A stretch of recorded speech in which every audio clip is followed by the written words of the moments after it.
Selamat sore Pak Darmin, saya Anita Ramawati dari kelompok A ingin menjelaskan mengenai produk apa yang akan kami jual. Saya akan menunjukkan dua contoh produk yang akan kami jual, yaitu sarung botol seperti ini. Ini yang saya jahit menggunakan tangan jahit. Ini bisa dijadikan tempat pensil atau sarung botol juga ditarik seperti ini. Saya baru membuat contoh dua produk ini karena bahan yang saya punya hanya cukup untuk membuat dua produk ini. Sedangkan produk yang akan kita jual itu ada juga tas belanja untuk masyarakat yang belanja ke supermarket atau minimarket, tidak perlu menggunakan plastik kembali. Jadi dia membawa tas yang sudah kita buat dari bahan perca. Nah, kelompok A ini mempunyai visi, misi, dan tujuan. Apa sih visi misinya? Visinya itu adalah kami sebagai perusahaan yang produksi tas dari bahan perca, kami akan memberikan produk-produk yang berkualitas dan bagus untuk digunakan.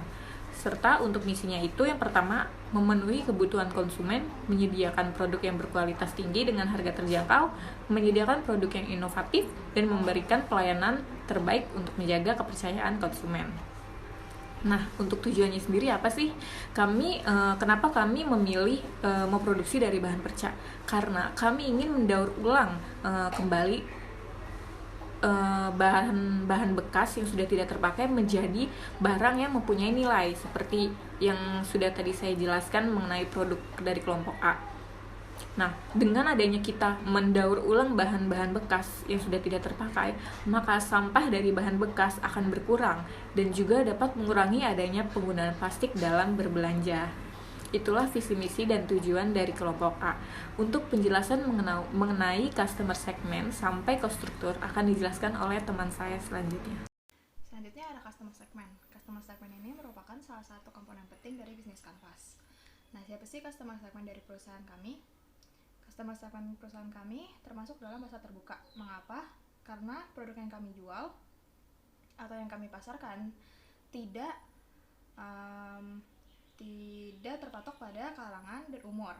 Misalkan kalangan atas, kalangan bawah, dan kalangan menengah, ataupun orang tua, remaja, dan anak-anak dapat memiliki produk kami dan dapat menjadi pelanggan kami.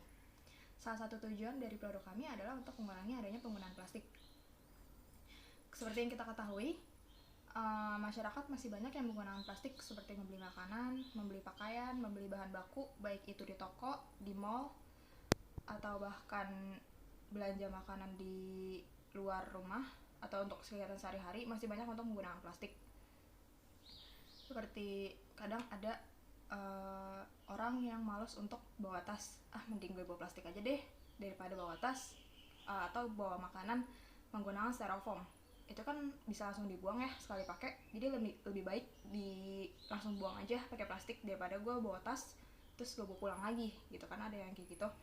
Maka dari itu terbesitlah ide kami untuk membuat tas, berbagai macam tas dari produk kami dengan tujuan atau dengan harapan dapat mengurangi adanya penggunaan plastik. Jadi produk yang kami bikin ini banyak variannya dan banyak desain atau model yang membuat customer fashionable, sehingga customer juga nggak perlu ribet juga atau lebih simpel untuk dibawa-bawa. Maka dari itu customer yang suka berbelanja, customer yang suka berpergian, dan customer yang ingin membantu untuk melakukan go green menjadi sasaran utama dari customer segmen kami. Dalam bisnis model kanvas, value proposition merupakan elemen yang penting. Kenapa value proposition di sini merupakan elemen penting? Karena value proposition merupakan nilai yang ditawarkan oleh perusahaan kepada konsumen. Nah, berikut beberapa dari value proposition kelompok kami. Yang pertama adalah kebaruan. Kebaruan dari kelompok kami terdapat pada bagaimana kami mengolah kain perca yang umumnya dianggap sampah menjadi barang yang dapat digunakan kembali. Yang kedua adalah customization. Di sini kami menyediakan berbagai pilihan produk atau model ataupun juga berbagai ukuran agar dapat sesuai dengan kebutuhan daripada konsumen. Yang ketiga adalah desain. Kami mengusahakan agar desain yang kami buat itu dapat menarik dan juga unik. Yang keempat tentu ada brand. Kami ingin brand kami mudah diingat oleh konsumen, sehingga kami menggunakan Baper sebagai brand kami. Baper itu merupakan kesingkatan dari bahan perca. Dan ada juga di sini price yang kami perhatikan, yaitu segi harga. Tentu kami menyediakan harga yang terjangkau namun tetap berkualitas. Ada juga di sini accessibility, bagaimana pelanggan dapat dengan mudah melakukan pemesanan produk secara pre-order. Dan juga di sini ada convenience atau usability. Pelanggan di sini dapat melakukan aktivitas dengan lebih nyaman. Kenapa lebih nyaman? Dikarenakan bahan yang kami gunakan adalah kain, sehingga jika terkena tumpahan air, itu dapat mudah untuk dibersihkan atau dicuci. Oke, yang berikutnya adalah channel. Ada 4 channel yang kami gunakan. Yang pertama channel modern, kedua channel tradisional, ketiga direct channel, dan yang keempat indirect channel. Untuk channel modern, channel yang kami gunakan adalah media sosial seperti Line, Instagram, WhatsApp, YouTube untuk mempromosikan produk kami lebih luas lagi. Terus kemudian di channel tradisional, untuk channel tradisional kami bisa menjual produk kami secara langsung di toko, atau kami bisa membuka booth ketika ada acara-acara. Nah, kalau misalkan wabah ini berakhir, kami bisa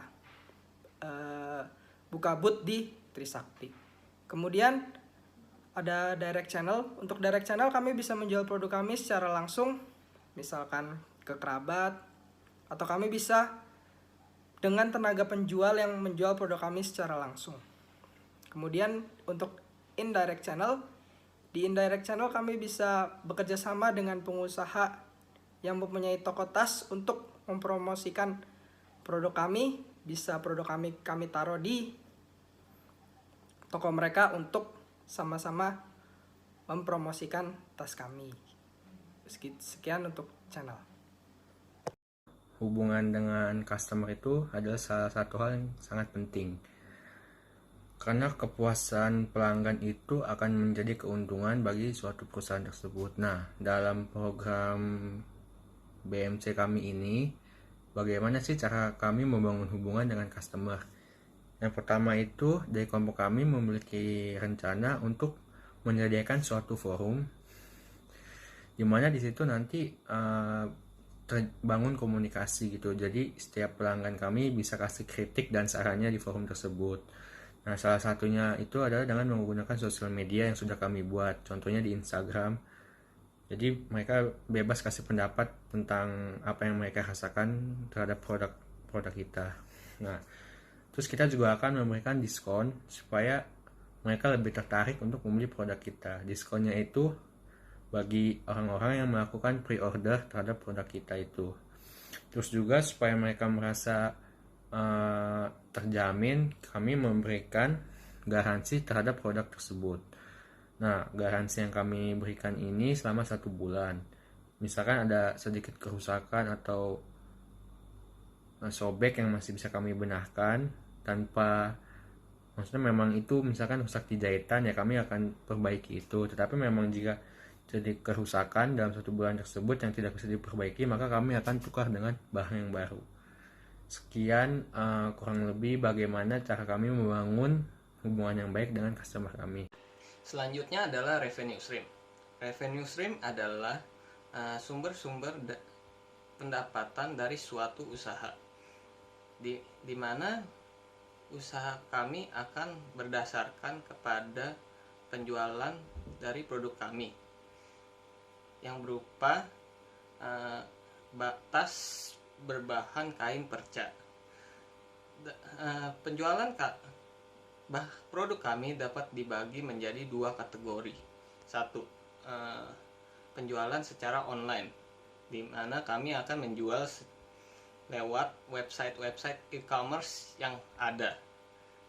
Contohnya seperti Tokopedia, Shopee, dan lain-lain. Yang kedua adalah penjualan secara offline atau langsung. Kami juga akan menjual produk kami secara langsung atau offline di booth yang kami akan sediakan di Trisakti School of Management. Selanjutnya ada key resources. Key resources ada 4. Ada tangible resources, intangible resources, human resources, dan financial resources.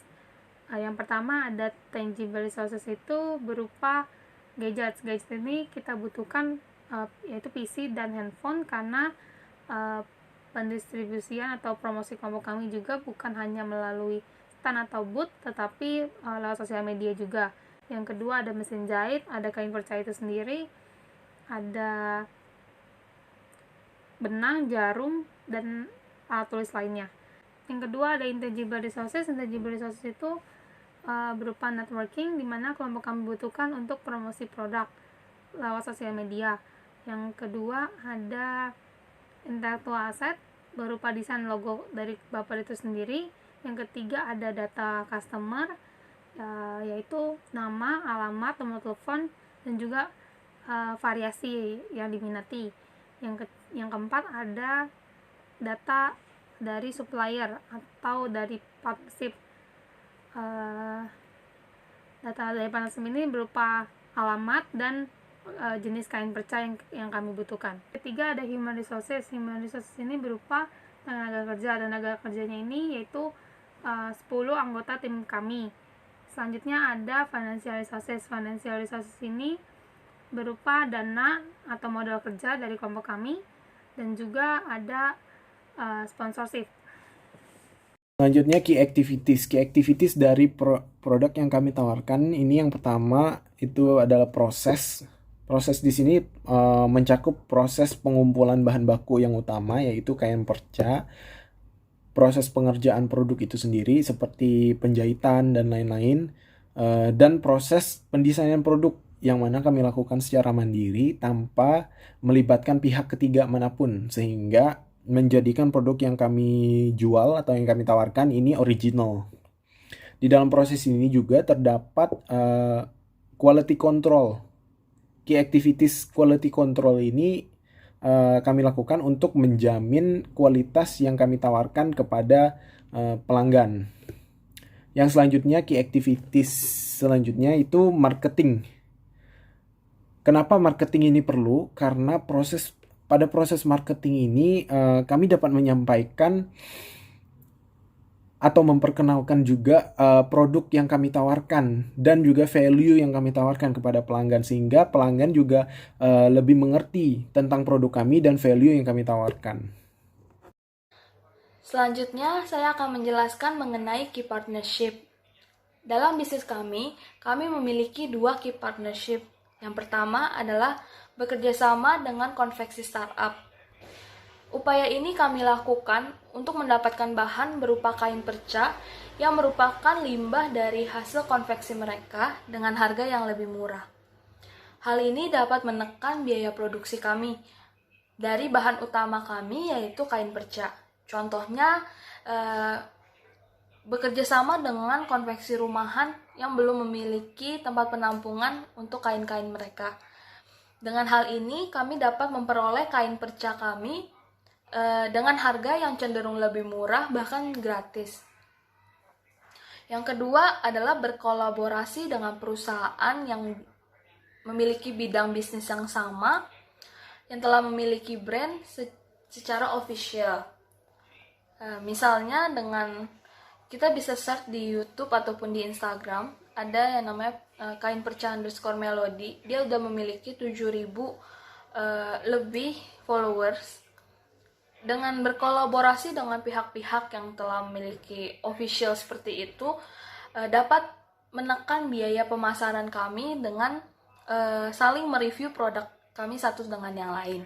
Misalnya dengan berkolaborasi dengan vlogger ataupun blogger yang telah memiliki followers yang banyak, sehingga kami dapat menekan biaya pemasaran kami dengan meminta mereka untuk mereview produk kami, sehingga followers mereka bisa menontonnya dan berkemungkinan untuk membeli produk kami. Nah, selanjutnya saya akan menjelaskan cost structure. Cost structure ini adalah biaya-biaya apa saja yang diperlukan dalam membuat ide produk. Nah, cost structure ini mengacu pada key activities, key resource, dan channel. Cost structure yang pertama itu biaya bahan baku. Dalam kelompok bahan baku ini, biaya yang diperlukan adalah untuk pembelian bahan baku seperti benang, resleting, atau aksesoris lain yang diperlukan. Kemudian ada biaya produksi. Dalam proses produksi produk berbahan perca ini, kami menggunakan jasa tukang jahit yang murah, di mana akan memerlukan biaya jasa jahit. Kemudian ada biaya kemasan dan packaging. Sebagai sentuhan akhir dan menambah value produk, kami menambahkan kemasan packaging agar menarik konsumen untuk membeli. Kemudian ada biaya promosi online dan offline. Nah, untuk menjual produk kami tentu akan ada biaya promosi, di mana dalam promosi online kami akan mengendorse beberapa selebgram dengan memberikan sebagian produk kami, dan cost produk tersebut akan dijadikan biaya promosi. Jadi contohnya gini, misalkan kita mengendorse suatu seseorang selebgram. Nah, itu kita kasih aja produknya. Nah, cost produk itu kita jadikan biaya promosi. Kemudian ada biaya internet, di mana kami akan melakukan promosi secara online, seperti Instagram itu kan butuh biaya internet. Sedangkan dalam promosi offline kemungkinan kami akan mengadakan diskon, event, dan lain sebagainya. Terus di dalam channel itu kan ada kita menjual di booth atau di toko-toko gitu. Nah, itu ada biaya sewa booth dan tokonya, karena kami juga kan aktif mengikuti event. Nah, itu kita menyewa toko sehingga produk kami mudah didapatkan di mana saja gitu.